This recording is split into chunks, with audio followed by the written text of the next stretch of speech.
El Génesis, el libro de la Biblia que describe el principio de los tiempos, con historias inspiradas por Dios.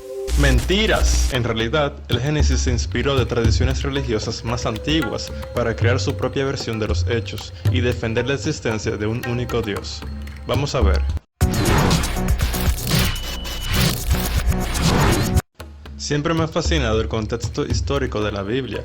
Fue escrita en tiempos sin ninguno de los medios de comunicación masivos que tenemos ahora y, sin embargo, las palabras que se escribieron entonces todavía se discuten hoy, más de 3000 años después. Pronto veremos que las historias de la Biblia no se originaron en un vacío, sino que fueron moldeadas por las civilizaciones más poderosas de la historia, incluidas Mesopotamia, el Antiguo Egipto, Asiria, Babilonia, Persia, Grecia y el Imperio Romano. La gente se suele preguntar si las historias de la Biblia eran reales. La respuesta es que la Biblia no necesita ninguna prueba, porque no es un libro de historia, es un libro de ideas, un libro de fe, el manifiesto de un pueblo que, rodeado de culturas politeístas, puso sus esperanzas en la fe en un solo Dios. Es importante entender que el Génesis no se escribió en los tiempos modernos, no es un argumento científico o histórico. En cambio, Génesis es el resultado de varias tradiciones orales que enseñaron que el mundo no fue creado por una multitud de dioses, sino por un solo Dios, conocido como el Señor, Yahvé, Jehová o simplemente como Dios. Ahora, ese fue un argumento bastante radical, porque en el momento en que surgieron las historias del Génesis, el mundo estaba saturado de politeísmo, la creencia en múltiples dioses. En Mesopotamia adoraban a todo tipo de dioses y diosas, y lo mismo sucedía con el Antiguo Egipto. Entonces, hacer la declaración de que estas dos grandes civilizaciones están equivocadas y que este pequeño grupo de personas, los hebreos, tienen razón, es en realidad algo muy audaz. Génesis lo sabe, por supuesto, y es por eso que Génesis hace algo muy interesante. Se apropia de la mitología mesopotámica para defender su caso. Utiliza los motivos con los que casi todos en Mesopotamia estaban familiarizados para decir, no, esto es lo que realmente sucedió. Es por eso que, a lo largo de las historias del Génesis, nos encontramos con elementos que están arraigados en la tradición y los cuentos de esa civilización. Por ejemplo, comencemos por el principio. Según el Génesis, en el principio todo era caos, las tinieblas cubrían los abismos mientras el Espíritu de Dios aleteaba sobre las aguas. Dios crea la luz, luego crea el firmamento arriba y la tierra debajo. Dios crea las plantas, luego crea el sol, la luna y las estrellas para señalar los días. Dios crea los seres acuáticos, las aves y animales terrestres, y por último crea al hombre, terminando toda su obra en el día séptimo. Todos estamos familiarizados con esta creación, sin embargo, estas ideas no son originales de la Biblia. Una creación muy similar también se encuentra en el Enuma Elish, el poema mesopotámico de la creación, originado hace unos 4 o 5 mil años, o sea que sería 1 o 2 milenios más antiguo que el Génesis.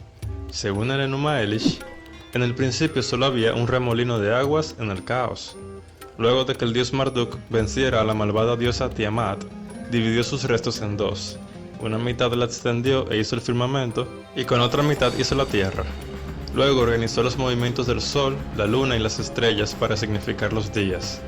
Y finalmente, Marduk creó un ser salvaje, al que llamó hombre y le encomendó el servicio de los dioses. Toda la obra la terminó en 7 días. Como pueden ver, la similitud es sorprendente, pero eso es exactamente lo que busca el Génesis. Quiere afirmar lo que todos ya creen, pero señalando que esto no fue obra de Marduk ni ninguna otra deidad, sino solo del único Dios.